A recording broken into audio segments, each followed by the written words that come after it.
Hey, everybody. Welcome to the TEConnect podcast. I'm John Martin. And I'm Dean Reverman. And I'm James Korte. Hey! James Korte is back. Once again. It's like our unofficial third host of the show that we love to have back.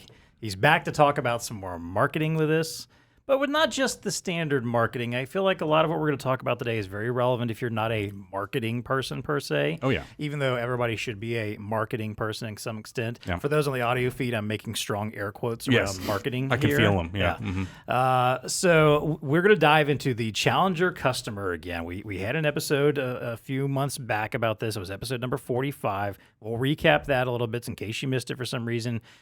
So we'll talk a little bit more about that. We're going to dive into the demand part of things, though, this time. We're going to talk about how to create demand for your customers and making sure that your customers understand why you are positioning products and services to them. Not just because you have them and you want to and you're trying to make a buck, but because you actually feel like there's a useful application for your solutions in their business and how to create the need for that. So we're going to talk a little bit about, why you focus on selling products and not overcoming customer objections, like why you might not be doing that and why you should be. We're going to talk about how we convince customers that their status quo is something that needs to be changed. And we'll get into, a little bit of an explanation of how you create proof behind this, how you create that demand that we're talking about. So but I think it's going to be a good conversation. Korte has been doing some more reading.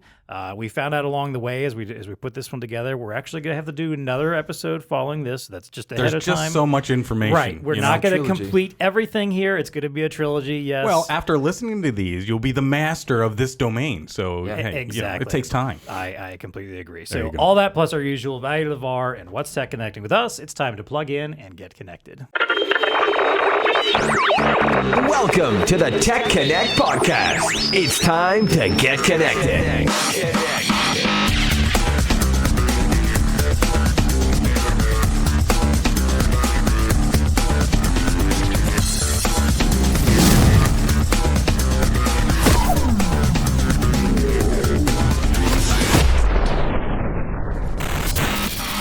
All right, as I mentioned, James Korte, Digital Marketing Manager of BlueStar, is back with us today.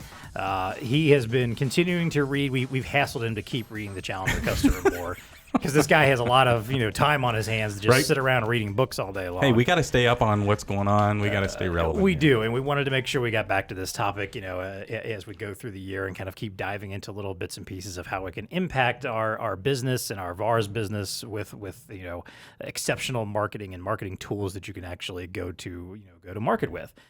So first of all, let's do a little recap of the previous pod and what we kind of learned from the early parts of the Challenger Customer around understanding B2B buying groups, who they are, what they are, how they make decisions, why they struggle. Exactly. So I will let you take this, Korte. We'll say previously on the TEConnect podcast, episode number 45. Sure. Go. So let me start by saying, you mentioned in the open that this is information that's relevant beyond marketing people. And I just want to say the reason I think that is it's really a shift, like a fundamental shift in how I would say 75, 80% of companies market, which is talking about themselves. Right. And I think a lot of companies, they have such a strong case to just say, we do X better, or we are, Y amount less expensive than our next closest competitor. It's just been the standard way that a lot of people market. And I think that even from an executive level, from a CEO level, thinking about your customer first and foremost, and specifically, you mentioned this as well, why they need to change. So to lead back into the recap, that's part of what we talked about in part one, which is in B2B buying scenarios, you're dealing with a group. Those groups struggle. They struggle to make decisions. And the decision they really struggle with is, should we change what we're already doing? Right. A key reason around that is there's misalignment in some cases around which problems they want to solve. There's a bunch of different stakeholders with competing priorities. And again, one of the other things we said is most of the time when a group does get together and say, hey, we need a new ERP system, for example, they do their own research, they figure out their own priorities, not usually in a really efficient way, and they get about 57% through that process before they ever reach out to a salesperson. So that salesperson doesn't have any opportunity to kind of make their case, state the value or even make a case for the things that should change. What are those pain points, and kind of articulating those. And I think that's part of what we want to talk about is, well, how do we help our partners, and how do we get in front of people sooner in that process? And I think that's the easy question to answer. The more interesting one is, okay, so if we know that marketing is the way to go out and create demand, versus just capturing demand. I think that's a distinction worth making is there are people out there who have intent already for your products and services, who are maybe searching on Google for them, searching on YouTube for them, things like that. Those are the people you just need to capture, capturing existing demand versus going out and creating new demand in a market. How do you do that? So that's really where the Challenger customer has been going deep over the last 80 pages or so. And that's kind of what I want to dive into. Oh, one last thing on what we talked about last time, which is if we know there's a buying group of, on average, 5.4 decision makers in a buying group, do we go out and try to make connections with all of those people individually, have a salesperson, maintaining 5 different lines of communication, or, and their suggestion is, instead of that, you find the mobilizer within that group, the one person who you can convince, and a lot of times it's not that C-level person, it's maybe the director or the the manager who's seeing that day-to-day benefit, or better said, who's seeing that day-to-day pain, and you catch their attention, you spark their attention is the verbiage they use in the book, and then get them, once you've convinced them, to go and be your champion within the organization. So that's what we said last time. Where we are now is basically diving into what does it look like making the conversation about your customer's business. So in the book, they draw the simplest diagram where there's an A and there's a B and there's an arrow. The A is the current behavior, and the B is the desired new behavior, basically using your products and services. Before we go there, though, can I go back to where you're at? Because I think that's really, really important to delineate here, the difference between captured demand and new demand. Because as a sales manager previously in my life, and I see it still in the marketplace today, you have so many sales and marketing operations that are operating under capturing demand, existing demand, and reacting to that. Once they're all the way down that 57%, they've already done the research, and now we're just reacting to people who have contacted us who are in need of some solution, and they're going to be a part of this buying group. And so many companies focus on that. It is fundamentally different to think of new demand. Okay, as a company, you're always going to react to that captured demand opportunities, right? You're going to react to that, and of course, that's like selling 101, right? I mean, right. if you can't do that, then you really probably shouldn't be in sales. If you can't articulate what your features or benefits are when the call literally comes in or the email comes in, hey, we're looking we for need what this you've solution. got. Exactly. Okay, and then it becomes a price conversation, right? A lot of times, I mean, to your point, and that's kind of what we dialogued about early on, is that, this whole group buying and how you got to position yourself, and now you're kind of screwed a little bit in the sense that you got to make all these arguments and blah, blah, blah. So new demand here is a fundamental shift in your company's behavior too, because you're going to be asking your prospects and or your customers to fundamentally think differently about the solution or whatever it is you're trying to propose. Well, you need to think a little bit differently too. So anyway, I wanted to hammer on that a little because I think that's a jarring thing. People have to get out of there how they're orchestrating their sales and marketing teams today, because I really feel like they're all, I don't know what percentage, I'll just make a wild percentage, 90% of them are aligned towards just reacting to captured demand. Absolutely. So, anyway. And they obviously, to your point, should be. If there's people looking for you out there, you absolutely should be putting yourself in the right place, making sure you're optimized for search so that people find you. But what it doesn't enable you to do, in the way that creating new demand does, is to set yourself apart, to highlight your unique value. Differentiate. Right. And that is what that gets referred to in the Challenger customer as the commercial insight. I would just refer to it as an insight. And it is heavily, heavily reliant upon a deep understanding of your customers. This is something they hammer on, and quite honestly, a lot of the marketing people that I'm listening to and kind of being influenced by in the podcast world and all that good stuff, hammer this idea. I'm obsessed with the idea right now of interviewing and surveying customers to really deeply understand not just their business, but where they learn, where they go, and all those kinds of things. So to go a little bit deeper, or I guess we'll restate what we said a minute ago, which is, when you're in a sales cycle, or even when you're doing marketing, you're trying to get ahead of that 57%. You're trying to get out early before they even realize, perhaps, that they have a problem. And it's it's quite the chasm, so to speak, to go from, John doesn't realize he has a problem, and through my marketing, I'm going to convince him not only that he has a problem, but it's something he needs to address. Right. So that is in essence the approach. And how do I figure that out? How do I map my product or my service to a pain that John might not even fully appreciate that he has? Yep. And so, the 4 steps to kind of landing on, or in some cases building the commercial insight, because I'm sure there are some people listening saying, okay, I get it. What's my differentiator? And they're struggling a little bit. We've got a bunch of points of parity. Our price is good. So, maybe it's price, but that's not sustainable. That's unique, maybe, but is it sustainable? Meaning if your next, closest competitor goes, hey, for the next quarter, we're going to drop our price too. Now you don't have a unique differentiator anymore. And it's not always a feature of your product either. Sometimes it's in your supply chain, the ability to deliver more quickly. Sometimes it's in your your financing options, things that BlueStar offers, for instance. So how do you find a commercial insight? The number one is to think about what are your unique but also sustainable differentiators. So that's something, you could literally write them down, but also you might not be the best person to ask. That's something you might ping your current best customers about to figure out, why did we win your business? I don't know that gets asked enough. And then number 2 would be, of those, so when you lay out, maybe it's 3 or 4, maybe it's 8 or 10 unique, sustainable differentiators, which are currently underappreciated by your current customers even. And then to figure out, what is it about their own view or mental model, as they refer to in the book, what is it about their mental model of their own business that leads to them overlooking your unique value? You guys tracking with me? Yep, I know it's absolutely. a lot of steps. No, yeah.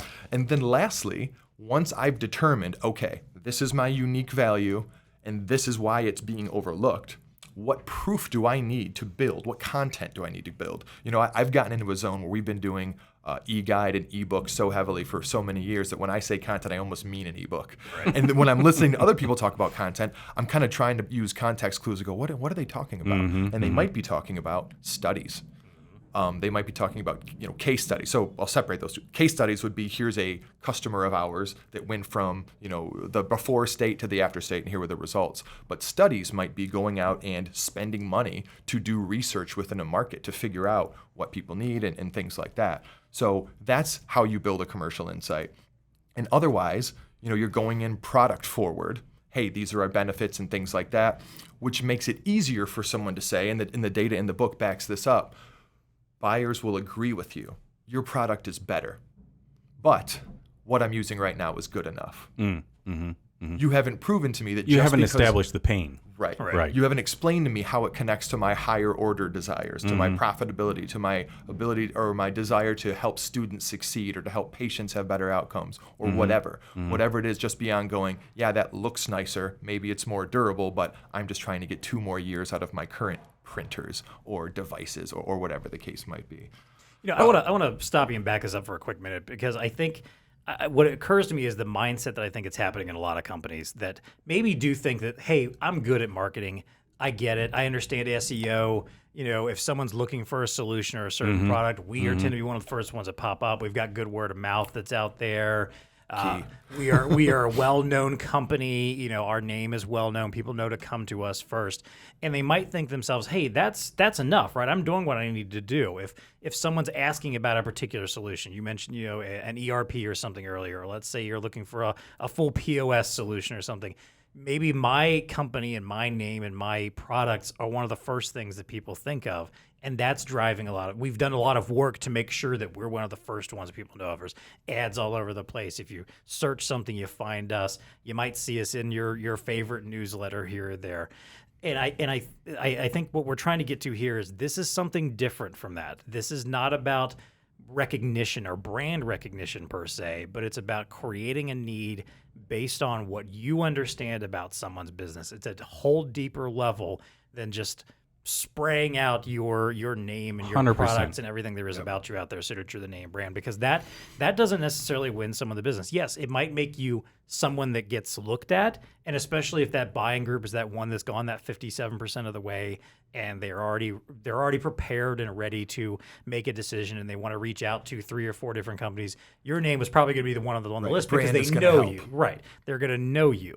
but that doesn't necessarily mean that you're going to be the right choice. And it doesn't necessarily mean, it also means that you, again, are still coming in behind the 8 ball where another company who's maybe a lot smaller, doesn't have the brand recognition, but if they've done their diligence ahead of time and went in and talked to these folks at an earlier stage in that development and hit them with their pain points and understood who they were and created that understanding about their business, that is a whole different level that you are not going to be at, no matter how good your brand is. Agreed. And so if you've done all those things that you mentioned, you're in a good spot, right? Yes, you're definitely. farming, so to speak, meaning you're not at war for a category anymore. Right. You've achieved king or queen status, and you're basically farming the benefits Kings and of queens that. can get toppled. We Right. all know that. And that's I guess that would be my point is you're the small, more nimble company.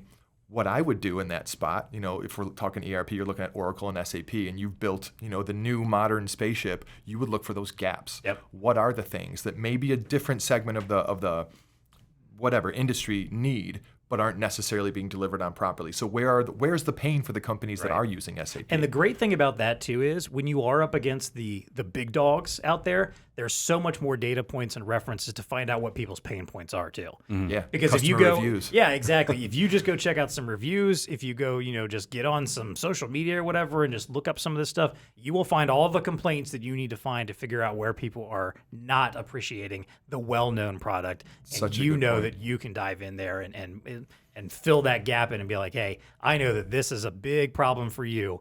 That's something we've made sure we've addressed. Man, I'll tell you what, that is a huge point. Meaning, it's almost like the small data. People talk about big data. To go in and dig through customer reviews, that's market research sitting right there for a smaller company, going against a And you didn't have to do Goliath in anything space. to get it. No. Because people love to freely give their opinion about the things they hate about something. I Let's might be honest. making this up, but I feel like there are some of those review aggregators, whether it's G2 or Capterra or maybe even Google, where at the top there's almost like a cloud of common words that you can kind of pick out what people are saying. Not that you shouldn't just dig into it, because you could really, really get some deep insights. But yeah, the data's right there for you, right, to go and mine. It's pretty cool. Well, kind of connecting it to some of our smaller resellers, because I think when you talk about kings and queens and category, kings and queens and stuff like that, that might be at a higher level. But I think you can even boil down some of these principles to, again, small to medium-sized resellers, small to medium-sized technology software companies as well. One of the pull-outs that I had from this is, when you talk about that commercial insight, right, and in developing that, at the end of the road, and I thought this sentence was pretty good. What do our customers fail to fully understand about their business, but should? That's the question that you should be asking yourself. And so, when you think about it, I don't know. Let's boil it down to like a loyalty program if you're a POS reseller, and you go into your companies and stuff like that, and restaurant XYZ doesn't have a loyalty program. Yes, you don't want to get that call and say, hey, does our system have a loyalty program? Because now you know that they've already started researching it and you're down the field. But what we're talking about here is coming up with a narrative. I think of it in my mind as a narrative. What is the narrative that you're going to list your differentiators, right? And then create a list, and I love this part too, create a list of outcomes your customers care most about. So you would just attach that to one of the benefits of something that you're selling. What is the outcome going to be? You have to be able to paint that narrative in order to walk them through this education to get them out of is it called the mental state? Mental model. The mental model that they're in, right? You got to do the education. But you also have to be prepared and think about it differently about how you're approaching the whole sale, basically, or marketing of the product. And they refer to that idea that changes their mindset as the frame-breaking idea. So you went down the path I was just going to, which is that idea of the mental model. There are examples in the book where they're literally diagrams where they put on the far right side, if you can visualize it, and we'll go through an example here, which I think is a really good one. And I actually thought about another one that I kind of mentioned before the podcast, say with a company that we're working with right now. But basically they write on the right-hand side, what are the key outcomes for a business? So you know what, we ought to just dive into this one. So one of the examples they use is a company called Dent Supply, which I thought was a fake name for a real company. They were kind of protecting their privacy, but it turns out my wife, who's worked in the dental industry for years and years, she saw me typing that and said, what do you know about Dent Supply? And I'm like, what do you know about Dent Supply? I didn't think they were real. Turns out they are. So Dent Supply they provide a number of things for dental offices, I found out, but in particular, they also do hygiene devices. So devices that hygienists use when they're cleaning teeth. So when a person was mapping, or when CEB, the company behind this book, was mapping a mental model of a dental practice, on the far right side was practice profitability, right?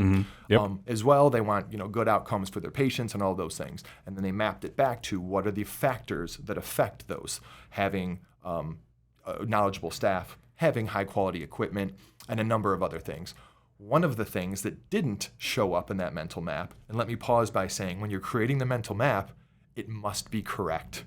Meaning you actually have to know who the heck your customer is and what they care about. You can make assumptions. Right. You can make assumptions initially, but you must validate verify those those, with current customers, with prospective customers in a non-sales situation. You really, really, really have to get that right. Otherwise, everything you're basing your narrative off of is off. Yeah, When they see an ad, they're going to go, they don't even know who the heck they're talking to. Right. It's not even the right language. They don't know who they're talking to. That's so important. I can't stress that enough. But so the example that was used in the book about Dentsply was they had come out with a new ergonomic set of hygiene tools. And when their salespeople went in product forward, saying, hey, we have this really great set of ergonomic tools. Your staff will love them. They look beautiful. They perform at a high rate, and they're durable, just like your current. The dentist would say, those are beautiful. They do look great. But what we've got works well for now. Yeah, right. We'll talk. We'll talk to you in a few years. If we're when we replacing them, Right. maybe we'll give you a call. against the status quo, right? So it wasn't connected to something that the dentist went, oh, wow, we do need to fix that. How can you help? So here's what they did. They mapped the mental model, the existing mental model, and then said, okay, how or can we? Because it's not always, you don't have to force it. If the connection doesn't exist, it doesn't exist, which is why one of the points made in the book is sometimes you have to build that commercial insight, meaning you go out and find the gap and go, we don't have this feature or this reality about our business. Let's go and create it so that we have a unique, sustainable differentiator. So what they went out and realized was, and they did this, well, let me take a step back. What they realized was that ergonomics of the hygiene devices contributed to better health and hygienist, meaning when they were using these ergonomic devices, they weren't experiencing the wrist pain in the carpal tunnel. My sister-in-law happens to be a hygienist. Carpal tunnel is a real thing in that world.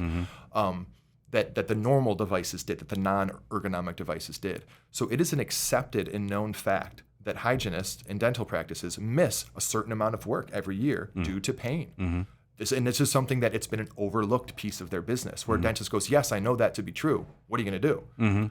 And so when the guy said, hey, when the salesperson from Dentsply or when the marketing from Dentsply could tell the story and connect the dots between ergonomic devices leading to less absenteeism and then connecting absenteeism to loss of profit, they could tell a story. They could actually show a number and say, if you've got X amount of hygienists and your practice is of this size, you're losing X amount of dollars per year in patients who aren't in the seat because your hygienist is, at the clinic or is at home or whatnot. And when they had that conversation, the dentist went, oh my God, yeah, of course we do have that problem. I had never done that math before. So it was an overlooked or undervalued benefit of Dentsply's product. And there was a reason there. So when they found that, they were able to go and create evidence. And that's the last step, is once you've landed on that commercial insight and go, we're not going to talk about our product initially. We're going to talk about the pain with their current situation, right? The A to B. So if I can paint a picture where you go, oh my gosh, this is more painful than I realized, which is really the light bulb moment. Literal painful. Yeah. Yes, in this case, literal. Then they go, well, gosh, I got to do something about this. And the salesperson says, I'm so glad that you came to this conclusion. I've got an answer for you. So it's not an easy thing. It's like anything in marketing and in sales, to do it well and to have it, pay off. It's not simple. Yeah, right. But I thought that was a really, really interesting way to paint the story. And I want to give one more example, but if there are any comments you guys want to add, I'll take a breath. I just think there's it's so insanely valuable to think about the idea of being able to approach a customer with something that they have just resigned themselves to, that they think this is just part of my life. This is part of my work. Cost of doing business. Yeah, it's just, and we all have those. If you stop for even a moment and think about what is something that always annoys you every day in your day-to-day job, life, whatever it is, and that you're always just like, well, it just is what it is. And imagine if someone came to you tomorrow and said, hey, you're probably dealing with this and you hate it, right? And they go, yeah, I do. Guess what? Understands me. I get it. I understand that. Hey, I actually can help you out with that. How powerful is that? That's a huge. That's just a foot in the door. Unlike any. That's not just a foot in the door. That's just kicking the door open and just saying, right. Hey, I understand you. Especially if you have the proof. And that's one of the other Yes. points. They talk about it as a burden of proof. And they say if you can, again, kind of visualize a mental model of boxes leading to that ultimate, higher order desire, whatever that might be, profitability, success, blah, blah, blah. The closer you are to that last step of, and then profit, you know what I mean? The closer you are to that, the higher the burden of proof is. Meaning if I tell you it's one step away, that this absenteeism is costing you money, you're going to go, gosh, is that correct? And then if I can show you the proof, meaning I did a study, something that's credible, that's maybe third party or whatever. It's not just something that I did so I could say it and defend it on my own, but it's truly, when you look at it, you go, wow, okay, it's black and white. This is the truth. That's a key part. And that, when I read that, it was like, that's a missing piece in a lot of companies. But then I started thinking about some of the companies that either I'm aware of or that I've worked with in the past where I went, wow, they did that step, and so I just had a thought, but I'll move on from that. One other example, it's a company that I'm getting ready to do a campaign with. They're called Second Kitchen. Really interesting company. I believe they're out of Chicago area. What they do, the problem that they solve, well, I don't want to reveal the problem yet. The service they provide is that they will, so for bars or breweries, and actually they do the same thing for hotels. They basically replace room service in hotels. But for bars and breweries, they basically say, you don't need a kitchen. Second Kitchen will bring food in. Local favorites is the way they say it, from a couple, maybe one, maybe two, maybe three restaurants that surround your business. You will have your own customized menu that your people can look at or load up on their phones. They order it. You do nothing as a brewery or a bar, and the food gets delivered to the table. Costs you $0, and you make 15% of all the food revenue you bring in. Pretty awesome. Solves a problem. The problem is people leave bars and breweries, especially breweries and tap rooms that don't offer food. You go in, you have a couple of beers, maybe 3 beers, and you're like, I gotta go find a food truck or a restaurant to eat at. Right. So that's what they lead with, is keep people in your tap room longer. Well, how could I do that? And you drink 2 or 3 more beers while you're eating dinner or whatever. Right, and that's the insight, is people are leaving. I don't know, and I just don't know because I haven't gone that deeply with them. I don't know if they've done the studies or done the surveys to say, we surveyed 1,000 tap room owners, or we've somehow collected the data to say that people average, 45 minutes in a tap room, but they average 2.5 hours in a restaurant kind of thing. But that would be the logical next step. But I think it's one of those things that people probably intuitively understand. As a tap room manager, you go, yeah, people don't stick around here all day because if you don't offer food. But I think it would, so the burden of proof there is probably a bit lower.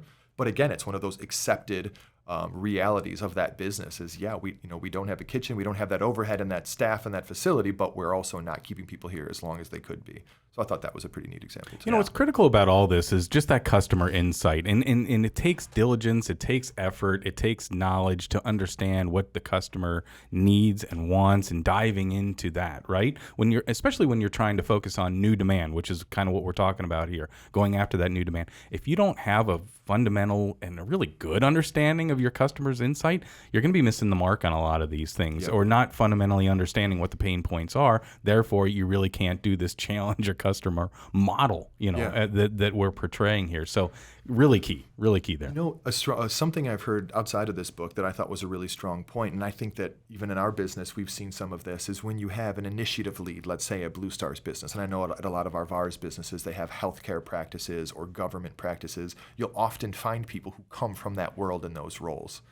It's simple, you're like, yeah, of course, but that's not always the case. Sometimes you just have, a good salesperson or a good marketing person in a healthcare role, where it's like, well, what if you could have a healthcare expert, someone who, worked in the hospital, was a nurse, was a doctor, that then becomes your business development rep. So when they're talking to someone, it's their peer. They've got that built-in credibility, and they can be your subject matter expert for content you will create and cool stuff like that. So I guess the last thing that I wanted to bring up anyway was the idea of SIC. They referred to it as Spark, Interest, and Confront. And these were the buckets the book creates for content creation. So we're talking about, what's the answer to getting ahead of that? We're already 57% down the road before we even reach out to you, John, as a salesperson. Well, we said it's marketing, right? It's demand gen marketing, which is firmographically, from an industry, from a company, from a job title, I know who I'm after. Let's go get in front of them, maybe before they're problem aware. What do we need? What kind of ammo do we need? And I think in part 3, once I get, hopefully finish the book this time, we'll go deep into some of those tactics and some good examples of how different companies have rolled that out. But yeah, the spark is just planting the seed, that frame-breaking idea to say basically, hey, did you know that ergonomics can keep hygienists healthier? No, I hadn't known that. And just hammering in places like Facebook or like LinkedIn that can be used as awareness channels, Or that like message. Dental Hygienist Monthly magazine or something like that. Yeah. Yeah, whatever it is. And let's just, I mean, everyone has an addressable market. Maybe it's 100, 200,000 people, dental owners, practice managers, things like that, that you just get that out there so that it's something that a lot of those people have in the back of their head. And if you can get them to interact and go, oh, I'm interested to learn more, when they end up at your website or whatever that next step experience looks like, then you start to go deeper to give them a bit of the proof, the meat of the studies you've done or the surveys that you've conducted or things like that. And then the last one, the confront, would be the best example they gave is some sort of calculator, meaning, again, I made the point before, I've got, 3 locations and I've got 40 hygienists, and I start to input that information on a calculator on your website, and it spits out you're losing X amount of dollars per year to absenteeism based on, pain within the wrists and stuff like that. So really interesting stuff. Again, the biggest thing for me that I've taken away, that I'm now looking at this lens through everything that we're doing is just basically, are we thinking about the A? Are we thinking about breaking down the current situation, the current business practice, or are we focusing on just what we want them to do? And unfortunately, but I'm glad that I'm stumbling upon this. In a lot of cases, I'm going, man, I was convinced that we had such a strong case just to go right in and go, hey, you should be doing this, that someone might go, yeah, that does sound interesting, but we're okay. Yeah, right. Are you? Are you okay? Right. So another way that was illustrated, and I'll just kind of read from one of these kind of a wrap up here, is commercial insight is not just designed, and that's kind of what we're talking about, the commercial insight and developing content around that. Commercial insight is not just designed to teach your customers something new they've never thought of before. It's also designed to unteach them on something they've already falsely believed. And kind of that's where you're going here, is that it has a dual purpose. In a lot of ways, you have to, if they're hell bent on their position, right, and they're not receptive to what the new change is, well, you got some unteaching to do, and so that needs to be a part of your content mix as well. Which is you have to have that knowledge again going into it, and so and I don't know if you pepper that in the spark phase or the introduce phase, probably not during the confront page or site, or start stage of the whole thing. But it's important to have that in there as well, because again, you got to unteach them a little bit too. Yeah, and I think the other thing to keep in mind, I think this has been implied along the way, but in case it hasn't been, that when you're telling that story, when you're doing that unlearning and convincing, it should be leading them to you. And the reason it's uniquely to you is because that insight, the story you're telling, is based on a unique, sustainable advantage that you have. And I think, that really is, none of this is easy, right? It's not. None of this is easy. But I'm going to give you another one that I thought really kind of captured a lot of what the essence was. And I know we'll get into developing the content, I guess, later, but I like this headline: lead to your solution, not with it. And so when you think about that a little bit, and one of the things that can come from that, another thing that let me throw this at you. When you're developing the content, you've got, I'll just read it to you. The ultimate differentiator taste. So you're developing your content around trying to make that differentiation. Check this out. If we remove all the identifying information from your commercial content, would the customer still necessarily have to buy from you? That's a really powerful statement. Yeah, it is. If you develop your content around that, it's like, okay, take all your branding out of it. Have you, and remove all of your identifying information. Is the customer still necessarily going to have to buy from you? When you have that mindset in what you're trying to develop in the content, you're leading to your solution. You're not leading with it, right? Yeah. And it kind of, I guess at the end of the road, we've often talked about it. It's like, hey, at the end of the road, a salesperson doesn't want to have to put on the heavy sale. They just want to take the order. Well, that's what the marketing should be doing here, is leading them all the way down that path, that there really is no other solution here. And they're ready to talk to your team. They're ready. Yeah, exactly. And let's be honest, how many times have we, in our role and what we do with marketing, come across a solution where somebody's like, hey, this is for this market, this is for this type of person. And we immediately look at it and go, yeah, but everybody else is doing this too, right? Right. What makes you different? What are you doing that everyone else isn't doing? Like, well, we're doing this. And that's the premise this whole approach is based on, is I mean, if there's enough of a market out there that you just want to go get your piece by being on parity with everyone else, there's room to do that in a lot of markets. Sure. I'm aware of a lot of companies that are doing just fine and Right. employing plenty of people doing that. But the idea here was, if you don't always want to be dealing or competing on price, if you don't want that commoditized, they're reaching out to you after they know exactly what they need because they know there's 100 providers that provide the same thing. I mean, I think the point you brought up was a great one, Dean. Yeah, if I took everything off of Second Kitchen's marketing materials and someone went, wow, yep, I need to keep people in my tap room longer. I need a company who will go out and build me a menu of local I don't have to do anything. Can you go find someone else that does that? Maybe in a year or so. So maybe if that happens, if there are copycats, then you have to go and find your next differentiator. So, tomorrow's not promised, so to speak. Just because something is unique doesn't mean you're not going to get copycatted. And I guess what I'll say is also, we were talking about kind of like Alyce of the world versus the small companies of the world. Most of our partners are medium size. They're not the leader in the category. Certainly some of them are, but there's big advantage in being that, in looking at that big ship that's tough to turn and going, it's got a bunch of gaps that we can go fill in, and then go after a few different segments to say, hey, not only is the king or the queen super expensive, but they don't have these key features that I know are pain points for you. Oh, I used to love to do that. That's exactly how small businesses, in my mind, survive.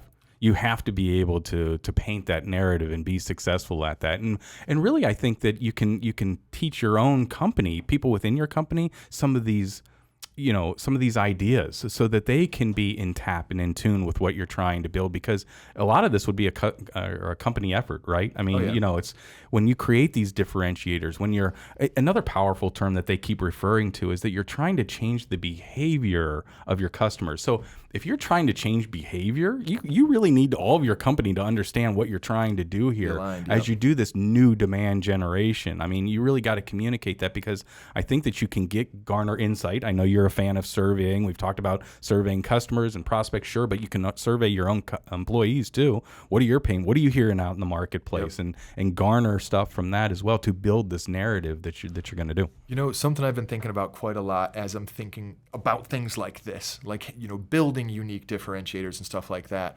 I realize, and you basically said this a second ago, marketing and sales obviously need to be on the same page, but your product team, I feel like good marketing people at companies who provide solutions, who maybe have a software or a software plus hardware solution, a good marketing, especially leader, might need to go to product and go, hey, we need your help to stand out in the market. I can't just make up stories that aren't real about our product. Let's go make it real, and let's first figure out what we should build. And again, good product teams have that loop with their current customers where there's new request features and all that good stuff. Similar to customer reviews, that's a gold mine as well, to go in and mine through that stuff and see what the people really need. And it's where the gold is. All right. So, hey, obviously, as we've noted, there's more to this. Because I think the last part of this whole step is how do you create that content? What do you do now that you understand the demand, and now that you understand the pain point of your customers, and now you want to be able to go out and address that without knowing for sure who they are and how to reach them. So that is going to be our next installment to wrap this whole thing up, to wrap up the great challenge customer trilogy here on the TEConnect podcast, is going to be creating that content, understanding how that content it needs to be created, what it should do, what it should say, what it should address, and more importantly, how do you get it out to the right people? So I think that's our sneak preview for our final installment of this, which hopefully will be in another month or so that we get to that. Hey, before we wrap up with our usual recurring segments, I want to, as always, thank our TEConnect members and those who support the podcast. Elo, Epson, Honeywell, and Zebra in particular, thank you very much for your support. We could not do this without you. And of course, as always, hey, we want to hear from you. If you're watching us on YouTube, hit the like button, leave us a comment, subscribe to the channel so that we know, so that you know when new episodes come out and all the other cool content that we're always putting out there. If you listen on Apple Podcasts in particular, leave us a 5-star rating and review. I'd love to be able to read some of those on the show and get your feedback. And hey, if you have feedback for us, if you want to tell us what you think of the show, if you have some suggestions for future episodes, if you have some questions for Korte, because we're going to have him on here plenty more times, I'm sure, about the world of marketing, you can find us on Twitter at TEConnectPod or email us TEConnect@BlueStarInc.com.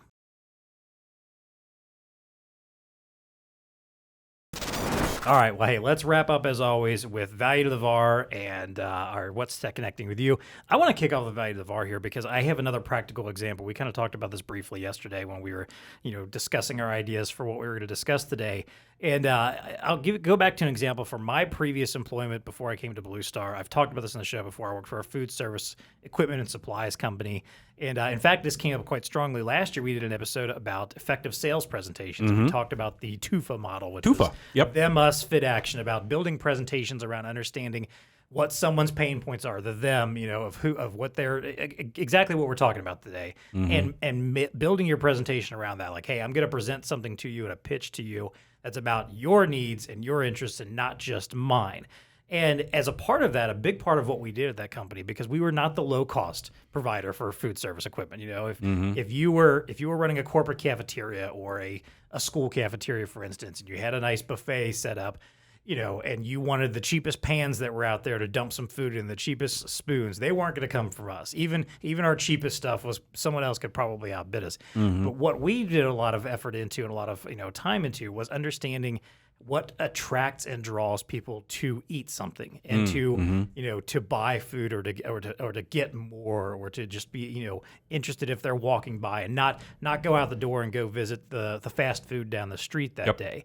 And a big part of that was this idea of visual merchandising. And as part of that, our proof behind that is that we actually had teamed up in the past with the University of Cincinnati. Their art and design department had worked together with them to understand, what it is that attracts people, what catches someone's eye, what makes them want to approach a salad bar, for instance, and decide that they're going to, put together a plate that day and eat that meal. And they helped us find these like five the 5 steps of visual merchandising, like the 5, essentials, basically. Cool.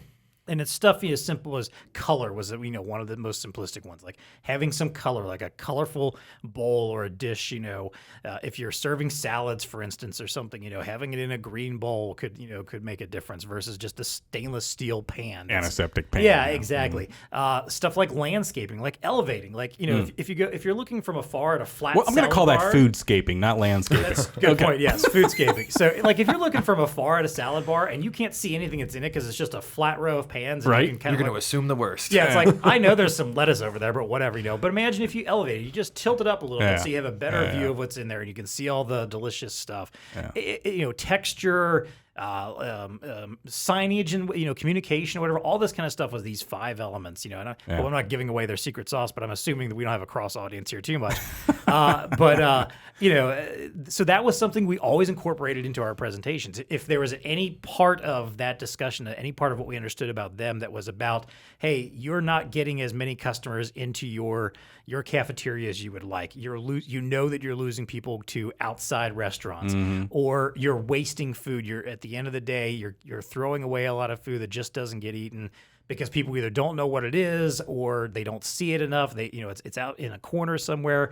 That was the kind of stuff we would throw in as a practical example of, hey, yes, we are not going to be the low-cost provider, but what we will provide you is this insight that we have on how to step up your game so that if someone's walking by and sees your salad bar across the room, their eye gets drawn to it because it's something dynamic and interesting and draws them into it, and they feel like, hey, this is something I want to get closer to and check out. And the closer they get, the more likely they are to actually make a purchase. That's a really good illustration of commercial insight. I mean, that's it. Exactly. That's right that was there. exactly what that better reminded understanding. me of when he explained that concept to me. I'm like, this sounds exactly like what we used to do there. And again, we had the proof to back it up. We had the scientific data as far as the understanding of how merchandising works, how people react to it, and to be able to go in and say, hey, we know most likely you are losing revenue from people leaving the establishment to eat somewhere else, or you are losing revenue because you're wasting food that you have to replace every day. This is how we can help you. So, and I don't know if you guys had data points that came out of the collaboration with the UC department, but man, it's so nice to have proof, data, whatever to point to versus just saying, I believe this to be true. Right. And the person you're selling to going, yeah, I don't know if I agree. Right. Like, okay, but here's the proof. And they go, oh, Yeah. Okay. Maybe they've got a compelling reason why it wouldn't work for them, but Exactly. And my point is, as you know, if you're, I mentioned this early at the beginning of the episode, if you're a salesperson who's more sales oriented and don't really think about the marketing side of things, if you have anything like that you can have in your back pocket to throw out in a presentation or a meeting or even just a random phone call with somebody where you've managed to pick up on some pain points and that is your differentiator, that is great stuff to have. Even if you're not someone who feels like you are a marketing person, it's just something simply useful to have. And it's something that if you're ingraining that into your sales team to make sure that is part of their normal pitch and something that they're always referencing and bringing up. And you know this too. You know the good companies that are really good at always kind of pointing out what they're good at. Even if it's not always the most relevant part of that pitch, you will always, there are certain companies you will hear that will always kind of insert that somewhere into that discussion or that's where I'm at with the whole, it's a company culture thing. You got to be into this idea of new demand and driving new demand. Like the core is fine, but how do you get new demand? How do you go out there and upsell your current customers? How do you go out there and differentiate yourself from prospects? I mean, it's got to be a cultural type of thing. Or what if your product represents a new category? Right. There isn't existing demand for it. That's a key one. I think we have a lot of partners that fall into that space. Yep. I was going to mention this earlier and I kind of pulled the punch on it, but I'll mention it now. Quick shout out to Newcastle Systems. So I thought of them 2 or 3 different times when I was reading this book because I'm like, someone over there has read this book. We done a marketing campaign with them a year and a half ago, and usually, we ask for existing information and content that we can kind of leverage and look for. And the stuff they sent us was, first of all, great, but not only do they have a differentiated product. So for those that aren't familiar, Newcastle has the mobile-powered warehousing carts that can be used in various ways, but that's kind of their key use cases. They've got label printers and barcode scanners and equipment that warehousing, especially in receiving, need, but they're battery powered.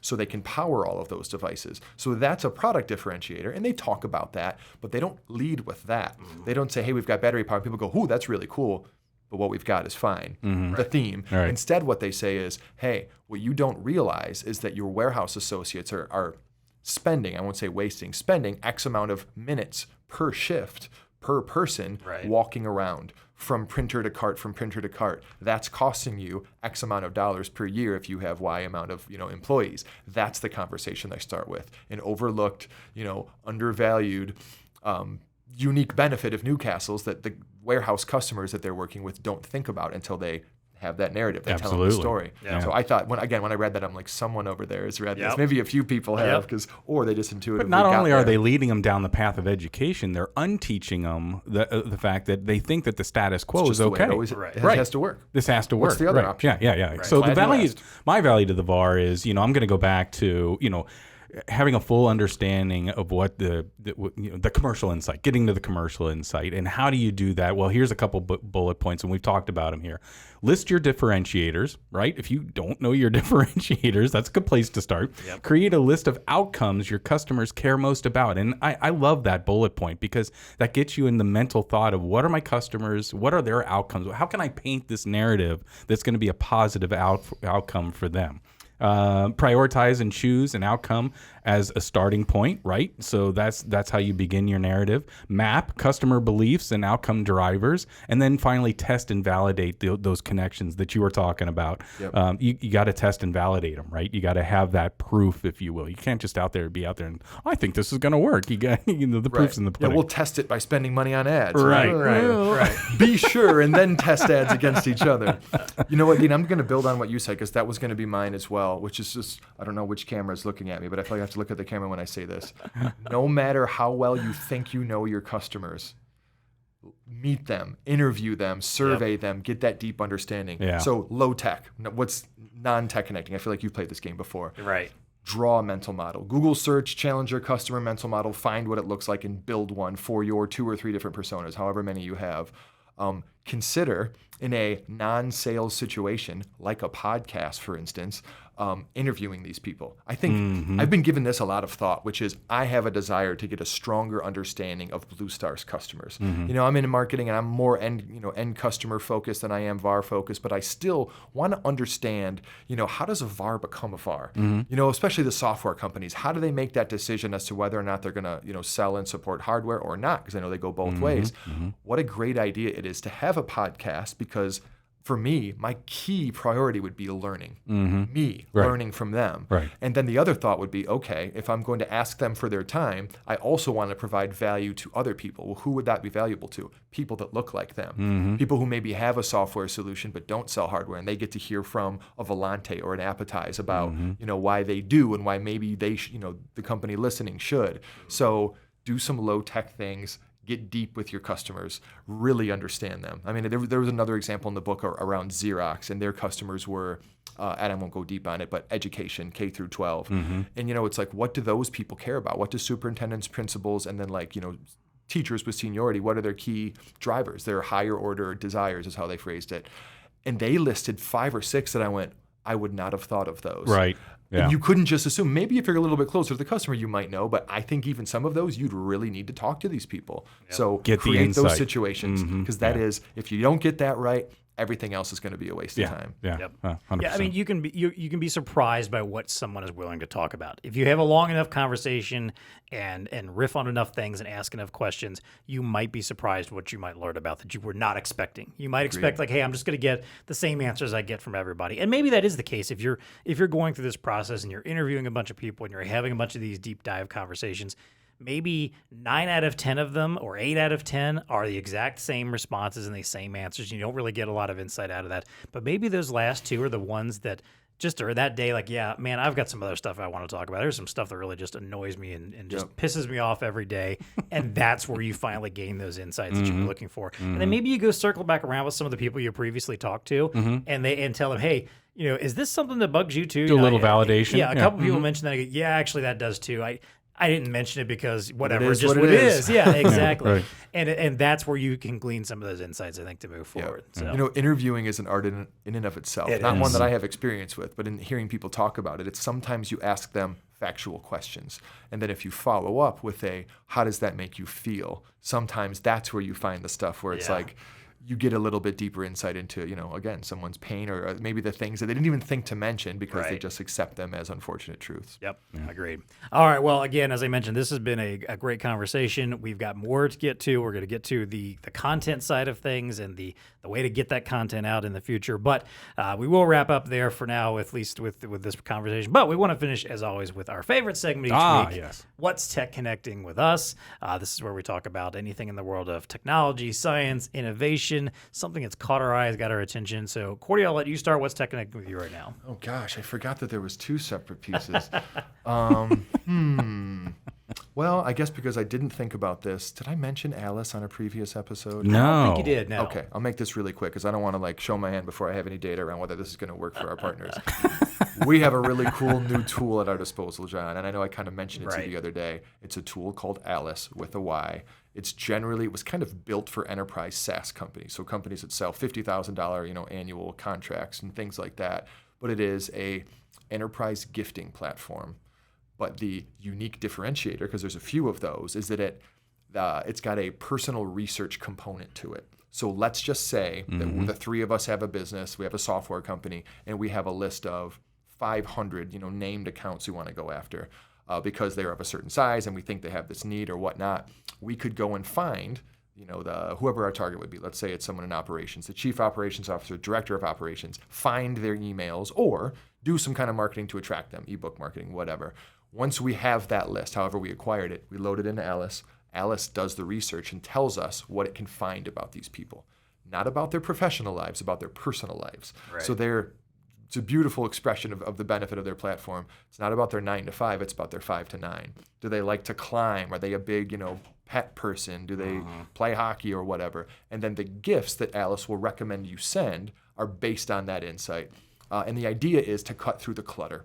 All of us get 20 emails a week from people who are cold emailing us. Hey, James, your job at BlueStar US, and I've said this before, no one calls us that. And I delete it before I even look at it. I've seen a playbook similar to Alyce before, via LinkedIn. People try to send me a gift card or something like that.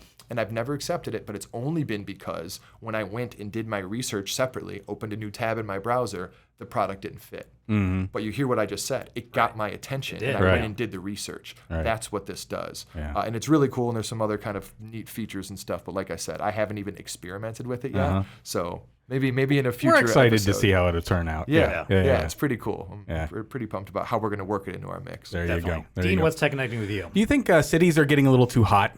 Do we need to cool down? I think the world's getting a little too hot. All right, but so, yeah. so what's an idea of how we could cool down some cities? How about some sunscreen for their pavement? Do you think that would help? I think it might. Anyway, there's a company out hot there. Pavement's pretty awful. So Hot pavement's pretty awful. I get that, yeah. So there's a company out there called Pavement Technology Inc. has come up with this new road coating that you put on, and it uses a titanium dioxide or something like that. And it's a spray-on. It sprays over the asphalt. It sprays on like a yellow, but it dries clear. And then what it does is it actually, with the titanium oxide in there, it actually reflects, I guess, sunlight and stuff like that, and can help in cooling down cities. So they literally just rolled this out. But not only will it help cool down the cities, it actually eats smog. So apparently there's like that chemical process going on that it's emitting, and when you mix it with the toxins that are coming out of a gas pipe or your exhaust, it actually mitigates that. What proof do they have of this? The burden of proof is high with me on this one. They got it. I don't know. You got to go to the website. You got to figure it out. They got a whole video, and they got the whole charts and stuff like that. The company's called Pavement Technology Inc. They're right up in Cleveland. Oh, wow. Cool. But their product is called ARA or something like that. But yeah, titanium oxide, and it's basically sunscreen for roads, and it helps to cool things down. Yes, exactly. I was like, that's interesting. Using a little nitrogen oxide to cool our planet. So, in lieu of, so it doesn't actually address the issue of the bigger issue is not addressed, but at least it's a cool one. Yeah. But if roads are going to be around, even though when we're driving around electric cars or whatever, anti-gravity cars that don't actually take any energy at all, but whatever, we're still going to have roads. Unless we're flying. Are we feels flying? like, well, no, not yet. Yeah, exactly. This feels like the person who loves to go out and just sit in the sun and bake all day long and be like, look, I'm just going to slap on a lot of sunscreen. That helps to some. Maybe you don't get that burn, but you're not addressing the overall problem that you're probably heading for skin cancer if you're just baking all day in the sun, even with sunscreen. I hate to tell you. So, interesting one. Well, anyway, their claim is they're going to cool cities. What's TEConnecting with you? That'd still be pretty handy. All right, so here's an interesting little headline I came across. Aliens in 1700 star systems could have seen civilization emerge on Earth. And basically, it's explaining kind of how the way our universe and our solar system moves, and that there's certain windows of time that other systems, if they have life, could have actually seen what's going on here on Earth. Okay, so from where they are. Yes, so at least 1,715 nearby star systems sat at a perfect angle to view Earth during the past 5,000 years, meaning aliens living in those systems, if they exist and have the right technology, that's a big caveat, could have watched our planet from afar as early human civilizations first emerged. Of those systems, 313 exited the special viewing zone known as the Earth Transit Zone sometime in the past few thousand years. So basically just kind of explaining this idea of, again, that like there's these windows that kind of open up. And that works both ways, obviously, of when we can see certain systems, they can see us. But what this reminded me of is one of my favorite films of all time is the movie Contact. Have you ever seen this with Jodie Foster and Matthew McConaughey? Came out back mid-90s or so. And I love it because it's got some fascinating concepts around science fiction and around how we think of like life in outer space. Well, one of my favorite ideas in the movie is the first time we get a radio signal from another planet, another galaxy or whatever it is, another civilization that gets beamed to us. When they start deciphering it and open it up and realize what it is a video image of Adolf Hitler presenting the opening of like the Olympics in like 1919 or something like that, or 1920 something or whatever, 27 it might have been, like opening up one of the first modern Olympics in Germany. So of course, all the government bigwigs and types, are sitting there like, oh great, they're basically saying they like the Nazis and they think that's cool, they're and get all bent out of shape thinking like they want to come, conquer us because they think that's a cool idea. And the scientists are pointing out like, no, that was simply the first most powerful radio or TV broadcast transmission that was able to leave Earth and actually travel into space. So they basically are just reflecting back to us, hey, we got your message. Yeah, got it. I thought it was more of a like, hey, what's up with this guy? Well, I mean, I'm sure that, but again, an alien civilization would have no context for that without any of the, other understanding of our history or I have to go anything. back and watch that. Right. So I loved that idea that, that what we're beaming out into space that another civilization might come across might make zero sense to them in any other context whatsoever. And if they got something like that, just because they got it, and we're like, okay, that doesn't mean that represents any understanding about humanity whatsoever. So I just found that kind of fascinating as a parallel to these other systems that might, because, again, we don't think about the fact that how long it takes for a signal. Oh, yeah. Any kind of signal of any kind of, even the Traveling the strength speed that of can- light to right, get to these even not places. even that. We're not even Yeah. talking about the speed of light either necessarily. Just any of these signals to get to someone that can interpret it, decode it, understand it, and then talk back to us. The amount of time and the gap in between there. That's why the idea of us communicating with other civilizations becomes so problematic in the long run. So it's only 1,700 little windows that were out there over the last 5,000 years. 5,000 years. That seems So- kind of small in the vastness of the universe. does, yeah. Plus, by the way, they'd have to have one hell of a telescope to see us. That Right, yeah. Just kidding. Yeah. So there you go. There you go. There's your little picture of the small, infinite amount of tiny, minuscule little dust that we are on this planet compared to the bigger universe. There you go. Bingo. All right. So, hey, that does it for us today. It is time for us to unplug. James Korte, thank you so much for being here today. for having Again, me, as guys. always, we can't wait to finish up the trilogy with you soon.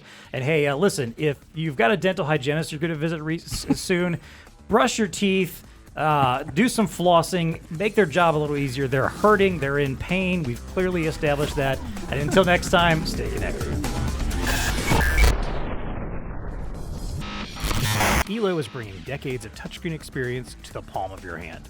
Introducing the M50 Handheld Mobile Computer, an enterprise-grade Android device built for efficiency and connectivity. With a 5.5-inch HD touch display, integrated 2D barcode scanner, Android 10 OS, and a rugged design for commercial use, the M50 is ready to seamlessly integrate via EloView or the MDM of your choice. Long battery life, quick charge, Wi-Fi, Bluetooth, or 4G communications, and plenty of accessories make the M50 a bold new choice for enterprises like warehousing, retail, healthcare, delivery, and more. To learn more about the M50 now in stock and ready to ship, check out the link in the show notes or contact BlueStar's ELO team. Instant and reliable inventory and asset visibility is vital to many enterprises, where misplaced, undercounted, or unaccountable items can cost companies big money in replacements, repairs, restocks, and their reputation. That's why Zebra's RFID portfolio includes a business and industrial line of fixed RFID readers, complementing their broader line of data capture and mobile computing products. There's the ATR 7000, ideal for indoor RTLS applications. The FX 9600, which requires no hardwired connection for large distribution yards. The FX 7500 is compact and powerful for faster, accurate reads in large open areas and business class environments. Finally, Zebra's collection of combo reader antenna solutions track inventory and assets as they move through entry-exit points, ideal for retail, distribution, and manufacturers. To learn more about any of these options, check out the link in the show notes or contact Kevin Thomas on the BlueStar Zebra team.